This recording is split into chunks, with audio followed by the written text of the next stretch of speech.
Welcome back to another episode of FCS Delivered by FedEx Ground. I'm Craig Haley, along with co-host Gary Reasons, the well-traveled Gary Reasons. Gary, your whirlwind of a season, how's it going this week? Oh, it's awesome. It's awesome. I had a chance to stay here in the state of Texas this week. We'll talk about that in segment 2, but it's been a fun week here in the FCS. Always a fun week in the FCS. Gary, Seth Biley and Graham Bell are our producers.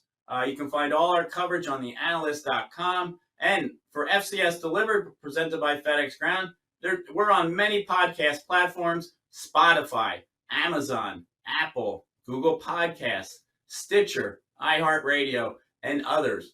And of course, where we want you to watch and also is on YouTube. Just search for FCS Delivered, because that is the best place on our YouTube channel to find all of the video of Gary's FCS National Awards on campus visits. Every week, Gary's at a different campus presenting a FedEx Ground National Weekly Award. Now, Gary, in today's episode, we're going to review Week 8. We're going to find out where is Gary this week in segment 2 with the FedEx Ground National Awards. We're also going to have a special guest this week, Heather Marini. She's the Brown quarterbacks coach. She is mentoring the leading passer in the FCS. And then in our final segment, we'll also set up Week 9 with our pick'em and just go across the FCS. Now, Gary, the FCS never fails to disappoint. It's like a roller coaster ride. Week 8 was wild. We had 3 games within the top 12. What did you think of all this action? Well, it was a lot of fun. You know, I watched quite a bit of the South Dakota State against Southern Illinois ball game in Carbondale, and I tell you, it was action, great defense, offensive powers, physical game. You know, that's what you would expect from South Dakota State. They did not disappoint. Southern Illinois tried to fight hard in that ball game, and you know, that was one of those games, Craig, that we had as our game of the week, and it lived up to it too. And South Dakota State obviously came out of there with a victory, and so that's 21 straight wins for them. That's pretty impressive. Those Missouri Valley Conference games, that's fit for a linebacker wearing uniform number 55 coming through the middle. I think I may know one of those linebackers, but yes, you're right. They're the only undefeated team in the FCS right now. South Dakota State, tremendous game all around. They have another big game this week as well. One of our other top 12 games from this past week, number 4 Furman. They won at number 8 Western Carolina. It was 29-17. Just another fun ball game. That Furman running attack, Gary, it just really took over in this one. Yeah, when you put up 334 yards of rushing in a ball game, you know, you're taking it to the defense, and it just kind of sets the game in motion for what's going to happen. And the defense just kind of feels depleted when you can't stop that running attack from Furman. It's tough sledding. They fought back. Western Carolina, you know, they're trying to get that victory, but again, it's a great victory for Furman. That's 10 straight Southern Conference wins. Yeah, 10 in a row is tremendous because that league has really reloaded. You know, in the mid to early 80s or 2010s, they lost App State and Georgia Southern to the FBS, but that league is deep again this year, and there always seems to be a different winner. So, yeah, great job by Furman. Then our FedEx Ground FCS game of the week for last week. Montana State, 42-30 win at number 3 Sacramento State. Another great rushing performance for the Bobcats. I'm just impressed all around by the Bobcats, Gary. Yeah, every week they just seem to put out a running attack that's really just hard to stop. You know, 300-plus yards rushing in all 6 of their wins this season. That's just tremendous. And so that's kind of who they are. That's what they're about. Their quarterback, Tommy Mallett's doing a great job leading that attack. So that's an excellent win there by Montana. You know, they cemented themselves as the number 2 team in the country for sure.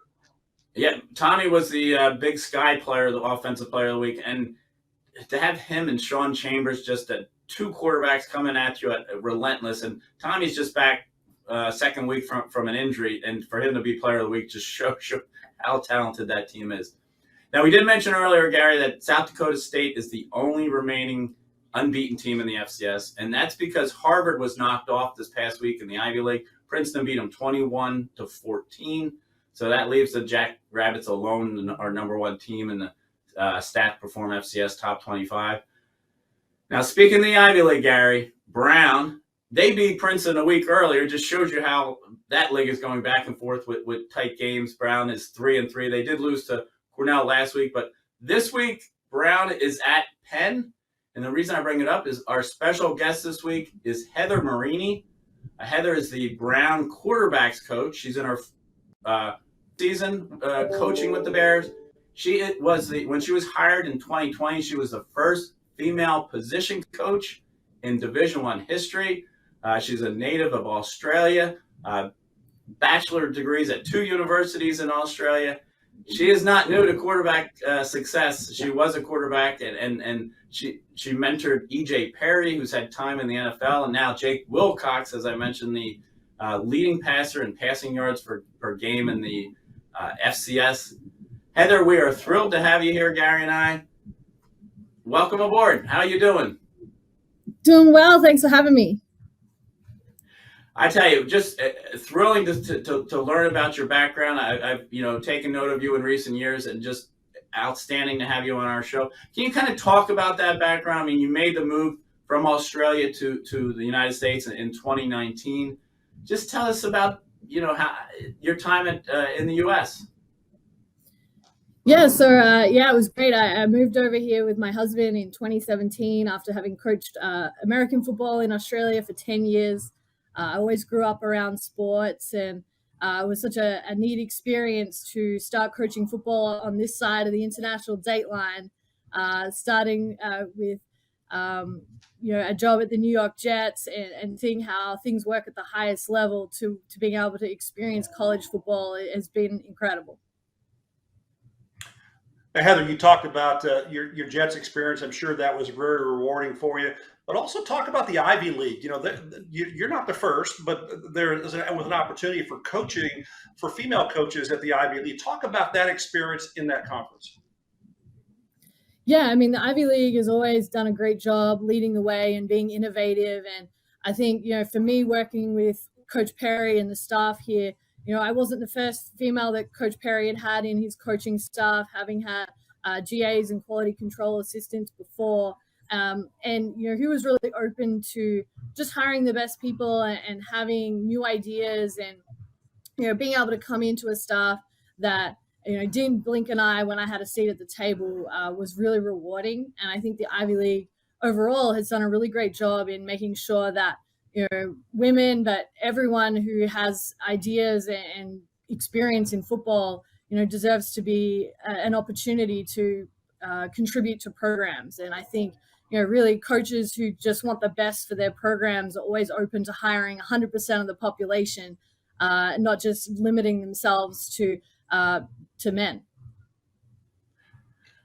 Well, Coach, I mean, obviously James Perry, you mentioned, I mean, he's well grounded at Brown. He was the 1999 Ivy League Offensive Player of the Year as the Brown quarterback. Now you're coaching him, but also coaching somebody like Jake Wilcox, who is leading the FCS in passing yards per game. Can you talk about that, what you're teaching Jake, and just him as a player? Yeah, Jake's an unbelievable competitor. He's just such a tough kid, and really wants to always trying to get better. He really is a great leader, and for him, he always wants to compete, no matter what practice drill we're doing or what we're trying to work on. He always wants to be the best at it, and it's really starting to pay off for him. He's a great leader with his team, and he has such a great team around him as well. There's a lot of talent, both in the quarterback room that continue to push him to be better, and on the field as well with his teammates around him. So, but unbelievable competitor. Heather, let's talk about your coaching style just a little bit here. I'm a football guy, and talk about quarterback play, and give me a couple of ideas of what specific techniques you like to emphasize with quarterbacks. Yeah, so for me, it's kind of interesting because I came into football not from an X's and O's perspective, but from a technique perspective, but also like a sports and exercise science background. So a lot of the things that I'm working on, both physical technique, but also mental technique. Quarterbacks require some of the most difficult decision making in sports. And for me, it's all about trying to promote not only being, that coach on the field and being able to see everything from an X's and O's perspective, but, routine and mental toughness, and how do you teach that, and how do you train that to be a part of your skill set, and a great tool to be able to use, late in the fourth quarter when you've got when the team is relying on you to get the win. How do you, stay in the zone and stay focused? So, while, traditionally quarterbacks, are always very focused on the way that they throw, I think that's been a new thing that I've been able to introduce, which has been really, really fun. Coach, you mentioned, it's been almost 4 years you've been at Brown, but just your role there, how it's evolved. I mean, can you talk about your role now and the responsibilities that you have as compared to when you first arrived on campus? Being a female coach, I'm sure that role has developed over time. Yeah, so when I first started Brown, I was the quality control coach on the offense, which was awesome. Got to work with Coach Smith, who was the quarterback's coach at the time, and Coach Perry. And obviously with Coach Perry being a former quarterback, sitting in meetings with him is always something to learn and, develop, nuance of the offense that he's developed over time. For me, being promoted in 2020 to be the quarterback's coach, while the world was in turmoil, it was actually a pretty smooth transition for me, having, been in that room and worked with the quarterbacks, the year previously. It was actually a really great transition to be able to, get to know them, but also dig deeper into the offense, because we weren't playing that season. We were able to do a lot of the things while on Zoom, but a lot of the things all the coaches wish they could do when they're actually trying to focus on game planning and preparing for the next opponent. We didn't have that. So it was a really, great transition for me to be able to build on the football IQ and knowledge of the game and knowledge of the playbook for EJ in that year. And he obviously had a standout performance the following year. So, really it's been, evolving in the way that, Jake growing as a quarterback into the senior that he is now, but transitioning from EJ, who, is an NFL caliber quarterback, to a younger first year starting quarterback last year with Jake. So, it's been a great experience for me to be able to work with a really mature quarterback in EJ, and then to help Jake grow into the quarterback that he is now. Heather, share some couple of things about what are some of your potential advantages of being a trailblazer as a female coach, and then what are obviously some of the obstacles you've had to overcome. Yeah, so I think, Trailblazer is kind of funny for me. I've been doing this for 16 years now, so it kind of feels a little old hat, but it's been a fun experience, because for me, I didn't grow up with football. So being able to ask, why we do things a certain way, and challenge some ideas that maybe coaches really hadn't had to think about before, can sometimes probably be a little frustrating for them, but also, it's all about progressing and helping the team. So, for me, challenging some of those things, but also bringing things in from other experiences. I've worked with a lot of different sports at varying levels, from national teams to professional sports that are not football, and being able to bring some of those things. For me, growing up in Australia, football was never on my radar.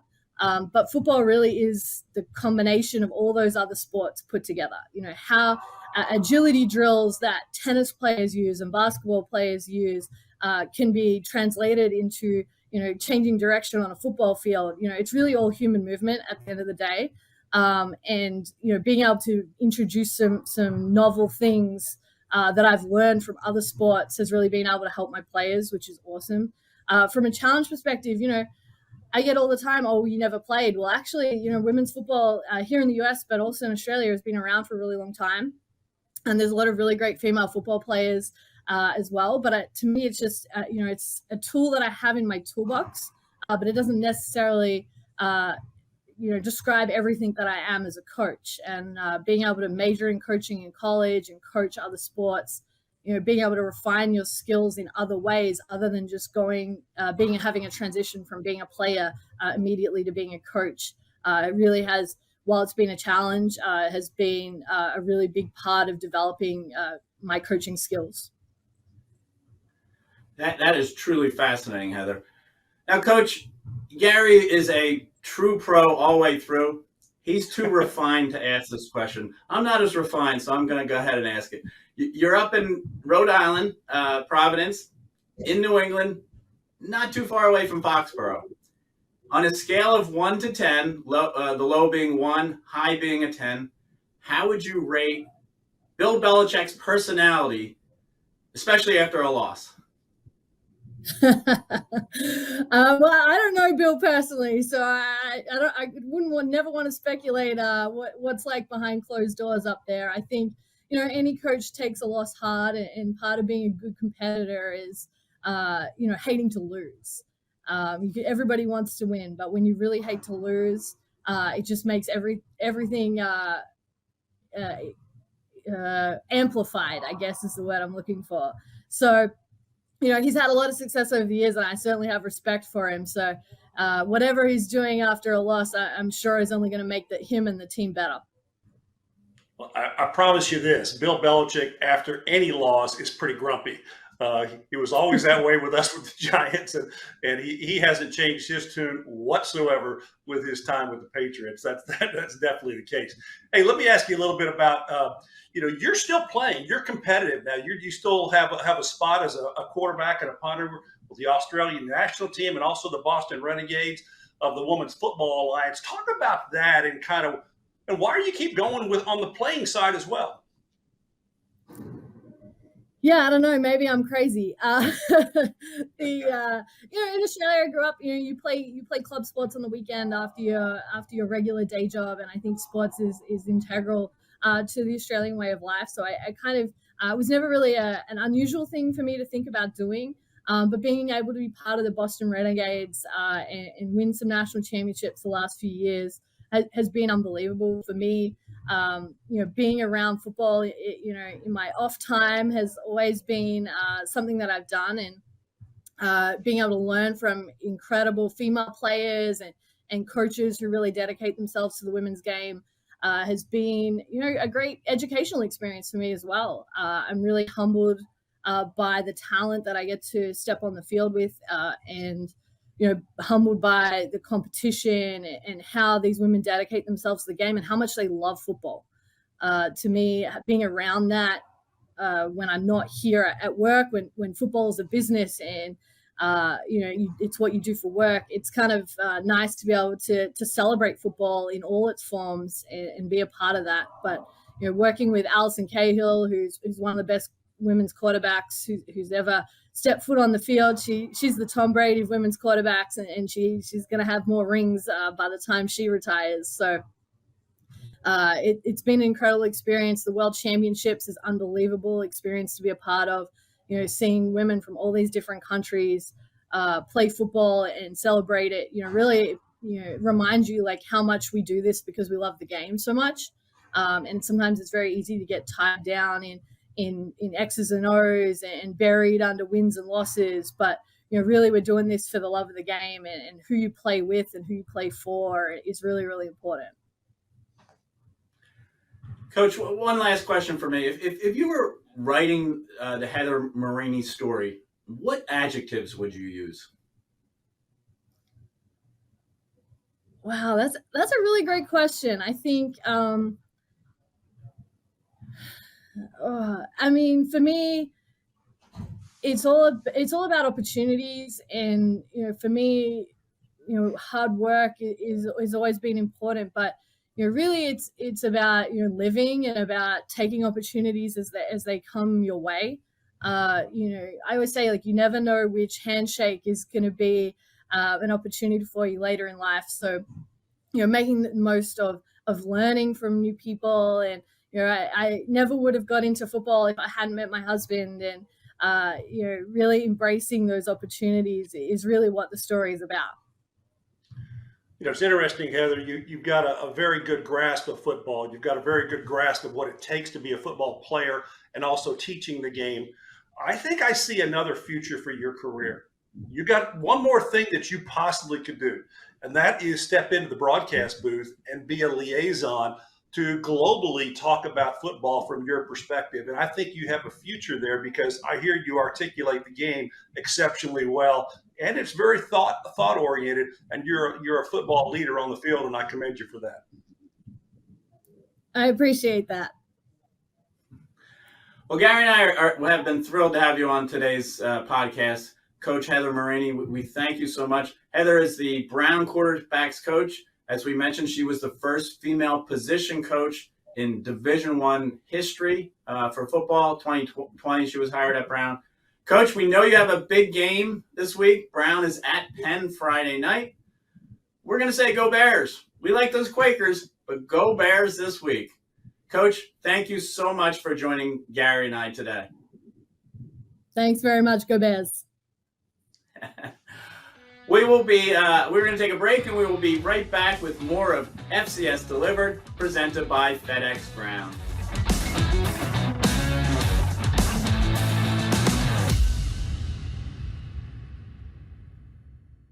Rehearsals for the school play were really coming along. Bigger smile, Mr. Squirrel? Until a custodian accidentally threw away the costumes. Oh no! Everyone was rattled. Miss Garrity forgot how to play. And the Queen of the Hedgehogs almost quit. Find a new queen! But replacement costumes were shipped with FedEx. And with added peace of mind from picture proof of delivery, everyone could focus on the perfect opening night. FedEx, where now meets next. For residential delivery only.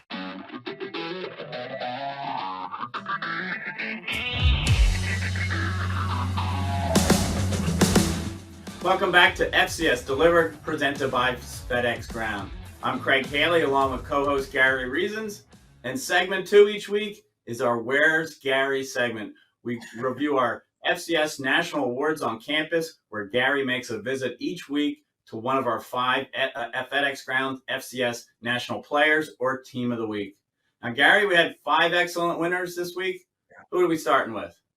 Yeah, we're going to take a look at the offensive side here, and we're going to give an honor to Matthew Sluka, who's had a heck of a season so far. He's the quarterback from Holy Cross, and check this out, Craig. He had 330 yards rushing. That's right, 330 yards rushing as a quarterback. That's a Division I record, and that's over 11 yards per carry, 11.8.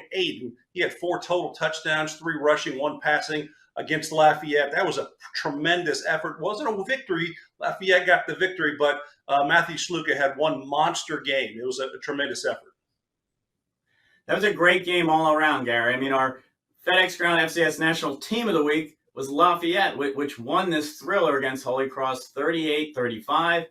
The Leopards ended Holy Cross's 18-game Patriot League winning streak, moved into first place in the Patriot League. They're 6-1, most wins already since 2009, and they still have 4 more games to go. Jamar Curtis had a big game, 229 rushing yards, 2 touchdowns. Dean DeNoble, the quarterback, counted for 3 touchdowns, 2 in the air, 1 on the ground. Just a great effort by John Troxell's team.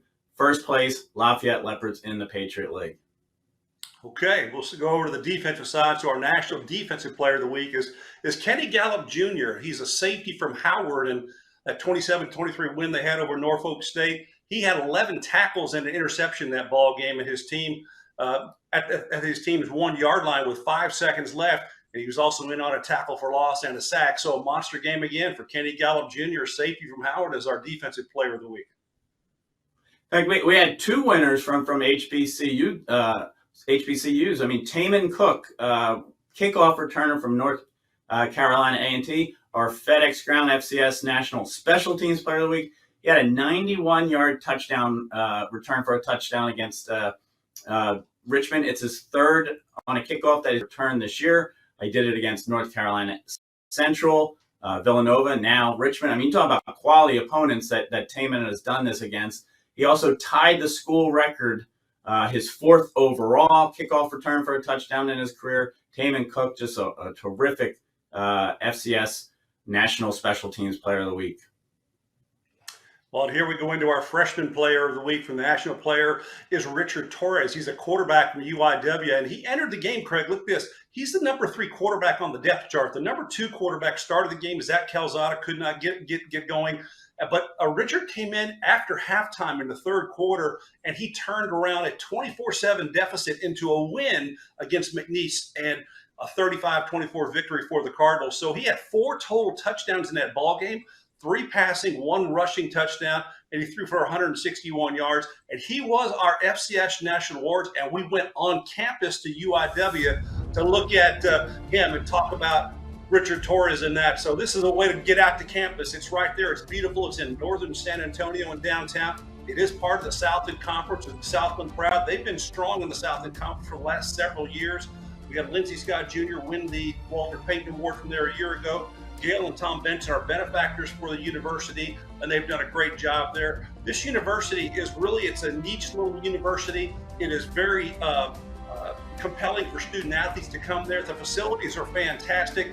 And this young quarterback, he is 6'4". He's a big quarterback, and he's a freshman. He was a transfer in from Nebraska, and he's had a great little run here. And when he was called upon last week, he stepped up and he played. So Richard Torres came up big for the Cardinals in a win, and giving them a win at a place that is very hard to win, Cowboy Stadium against McNeese. And you see his touchdowns here, and almost uncontested, because some of the throws that he made here, the Cowboys defense really kind of had some issues in the ballgame, and they exploited it. So good job by Richard Torres of coming up big for the Cardinals when asked.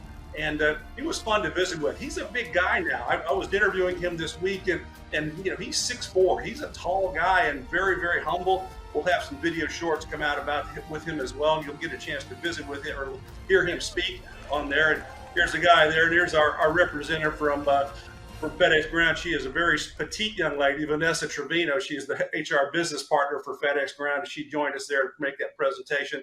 So congratulations to Richard Torres as our FCS National Player of the Week on campus, and the Freshman Player of the Week. And it was very, very well deserved. Looks like another fun campus, UIW. Well, it was a fun campus, but let me tell you, we had a little bit of Mother Nature coming down on us. As I started our presentation, it started to drizzle. There were clouds around everywhere, and when our FedEx representative came up to talk a little bit to the team, it really started to come down, and unfortunately she got drenched.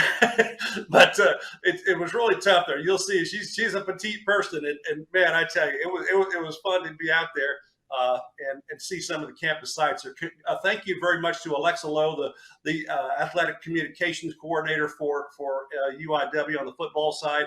Tremendous there. Had a chance to speak to the university president, the athletic director, the head football coach, Clint Killow. You can't talk about this program without talking about Clint Killow and what he's done in such a very short period of time. He has ascended there from a former player at UIW to now the head coach, and he has got them on a terrific path. They've had a couple of great coaches, and he is just a part of that tree, he's called it, of that coaching success. And I think he's got a very, very bright future with himself and the Cardinals.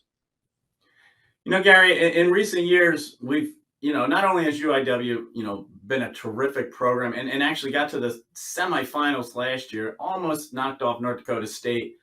We've gotten to know some of their quarterbacks with our season-ending awards. And, you talk about this year's group of quarterbacks as well. I mean, they're kind of in the mix for that quarterback in the FCS. I've written about that topic a couple times in the last 4 or 5 years, and they're kind of getting into the mix. What can you tell us about the quarterbacks at UIW through the years?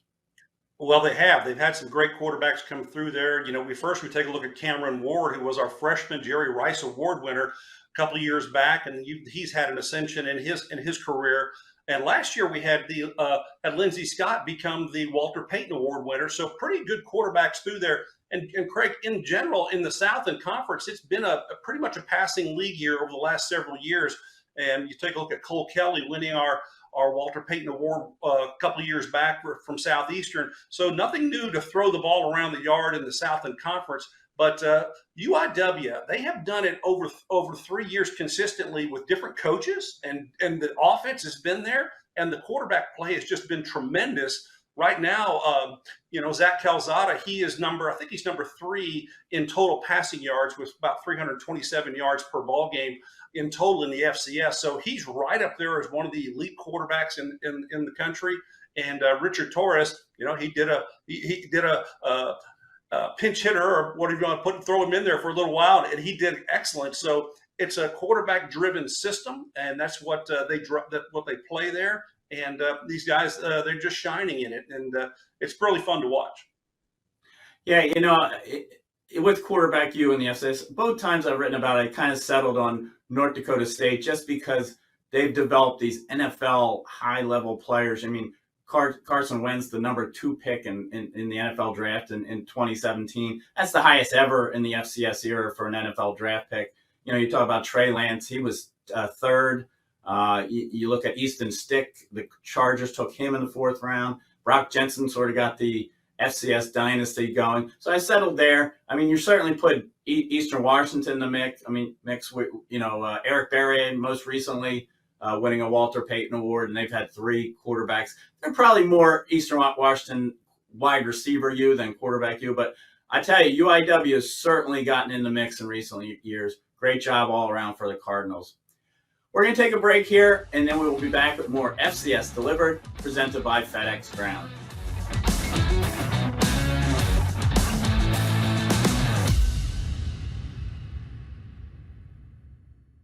When someone accidentally threw away the school play costumes, Oh no. replacements were shipped with FedEx. And with picture proof of delivery, everyone could focus on the perfect opening night. FedEx, where now meets next. For residential delivery only. Do you like what you're hearing on FCS Delivered today?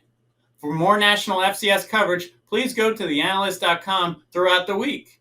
We're the home for the FCS Top 25 Media Poll and the weekly and season-ending FCS National Awards, presented by FedEx Ground. We also take you across FCS Nation with stories, predictions, and an inside look. The FCS coverage can be found at theanalyst.com.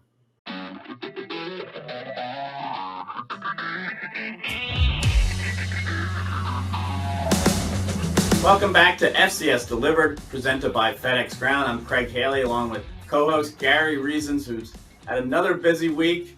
I hope he's been able to take in all the action because he is all over the place. But Gary, we've been talking about the FedEx Ground National Awards on campus, the top 25 poll.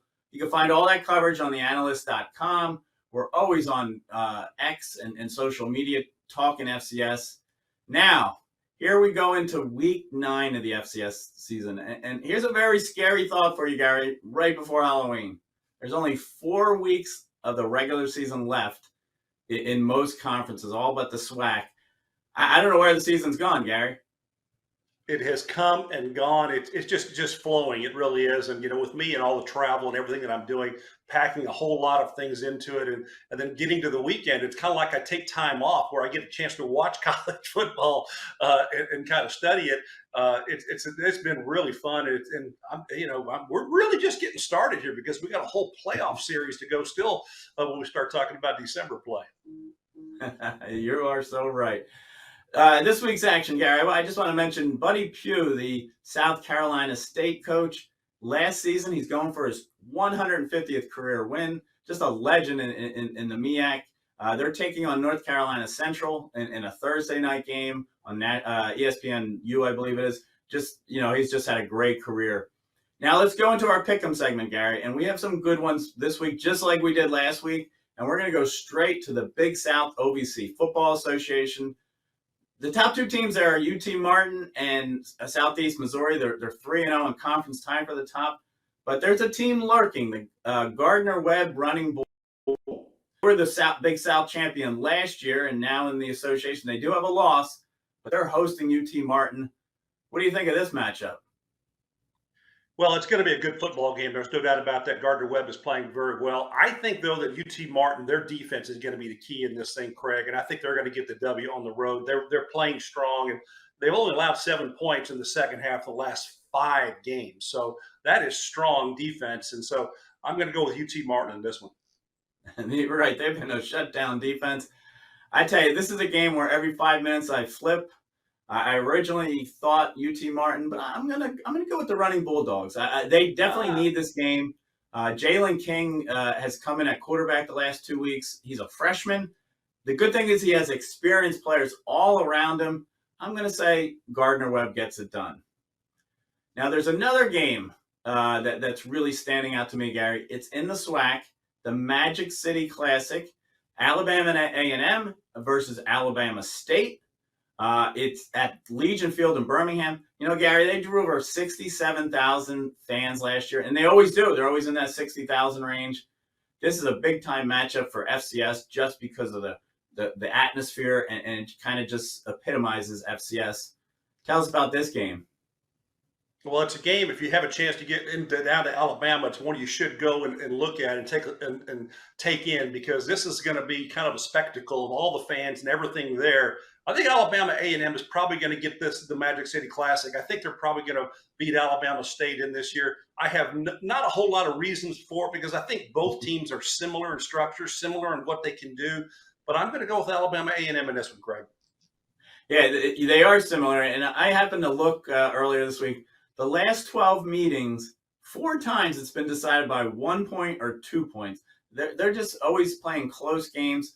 Alabama A&M has the better offense here. Alabama State has the better defense. You go either way. I'm going to go Alabama State. Now, when I say that, I want to mention that Florida A&M is on top of the SWAC East, where the A&M and State also play. If Florida A&M wins this week against Prairie View and Alabama State beats Alabama A&M, Florida A&M will clinch the SWAC East invitation to the SWAC championship game, which played the first Saturday in December. But that'd be amazing if that team is already clinched and we're not even at Halloween. So I'm going to go Alabama State and say that Florida A&M winds up as the SWAC East champion by the end of the day. Now let's move into CAA football, where, Gary, 15 teams. It is always back and forth. Delaware is the only unbeaten in conference. They have a pretty tough one at Towson this week. Upset at all? I don't think so. I think the Delaware is strong. I think the Hens are going to get there and get it done. Solid defense. There's no doubt about that, Craig. They haven't allowed a touchdown in 10 straight quarters. So just figure that out. That defense is going to be there. Towson's going to have their hands full, and I think that the Delaware gets it done. I agree. I mean, Towson under Pete Shinnock has had a terrific kind of building kind of season, because they own wins over last year's champions, New Hampshire and William & Mary. Both of those wins came on the road. They're actually 0-3 at home as they try and knock off Delaware, but I agree. I'm thinking Blue Hens in this one. Gary, let's go down to the Southland. What's your big one there? Well, we got UIW going against Lamar. This is going to be a road game here for UIW. There are 3 teams in the Southland Conference that are still undefeated in conference play: UIW, Lamar, and Nichols. Nichols is off this week. They're at home resting, and they're going to watch this ball game, and they have UIW in 2 weeks. So the next couple of weeks here in the Southland Conference are going to be big. And really, when you talk about UIW, what is Zach Calzada's status, the quarterback for UIW, who didn't play a week ago? He looks like he's ready to go for this ball game, and I think he's going to play. But just think, Richard Torres is still in the wings there as somebody who's capable to run that offense. I think that UIW, against Lamar is the surprise team of the Southland this year. They've got 4 straight wins, and I think it's going to be a great ball game. But I think UIW is still strong enough to get this thing done, and I think they're going to take care of business in the Southland over Lamar. Yeah, I think it's thrilling for Lamar. Pete Rosamondo has really, lifted them this year. It's going to be a big crowd with UIW coming in. But I think you're right. It almost doesn't matter what quarterback UIW puts out there, because if Richard Torres was your number 3 this time last week, and suddenly he's the National Freshman of the Week, it just shows you the depth of the Cardinals. I'm going to go Cardinals as well. Then there's the big game in the Big Sky, and there's a big game every week there. Top 10 again. Number 2, Montana State at 9, Idaho inside the Kimmie Dome. The Vandals had a week off, Gary, because they had a bye after the Montana State loss, which was very close, 23-21. Can they get the upset this time against the Bobcats? Well, I think this is going to be a very, very entertaining game. It's going to be fun. I think Jason Eck is going to get the guys going here with the Vandals. They had a week off to prepare for this football game, and I think that they're going to come out with a lot of energy. I think the Kimmie Dome is going to be rocking. I think that Idaho gets the best of them here, so I'm going to pick the Vandals against Montana State here in the Big Sky. I love the pick. I almost went Vandals, but I just always seem to side with the Bobcats with that run game. They lead the nation, 325 yards a game, and they just steamroll teams no matter who the competition is. I'm going to stick with the Bobcats, but another excellent pick on your end, Gary. That brings us to the FedEx Ground Game of the week. Also top 10 and really top 5. Number 1, South Dakota State, who we talked about earlier. They're at number 4, South Dakota. They're both 4-0 in conference, Missouri Valley Conference. Winner takes first place. Obviously, it's a rivalry game. Whew, what do you think of this one? Well, this is a game that I think is pretty fun to look at here. You got a couple of quarterbacks in this ball game. Mark Gronowski obviously is a tremendous player in his own right against Aiden Bauman from South Dakota. So South Dakota State, I didn't go their way last week, and shame on me. they did very well. They were very physical, very strong. And when you watch Mark, he just continues to play lights out. I think I have to go with South Dakota State in this one against South Dakota, although I think Bob Nielsen's going to have his guys ready to go. This is going to be a great contest. It's one of these top games, and I think it is going to be one of the games of the week. Well, you were inside the Dakota Dome a couple of weeks ago. What did you think of that facility? Well, it's tremendous, and it's kind of an intimate type of an arena facility, and it's something that is pretty loud in there, and it can be loud, and it's just right. So if South Dakota, they get the energy flowing in there, you never know, it could be their day. Yeah, I agree. I think it's a great game. I'm going to stick with the Jackrabbits like you. Hard to go against them, just like the Bobcats and Montana State. Great game for the FedEx Ground FCS Game of the Week. Gary, that brings an end to this week's episode. Seth Biley and Graham Bell are our producers. You can find all our coverage on theanalyst.com. Obviously on X, formerly Twitter, we're at FCS_stats. It's another big weekend of games, Gary. Are you looking forward to it? Yes, it is. It's going to be a fun game, a fun weekend, and just look at them. Most every game in the FCS is on ESPN Plus.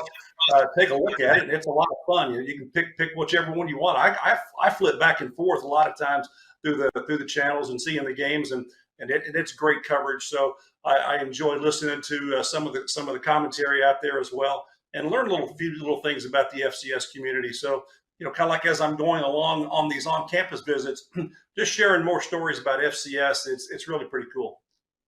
And you're right about the FCS story being told with coverage. I mean, just about every game is available on the digital network streaming. It's just tremendous. Looking forward to it myself. It's going to be a great week 9. We thank you for tuning in to another episode of FCS Delivered, presented by FedEx Ground, and we will see you next week.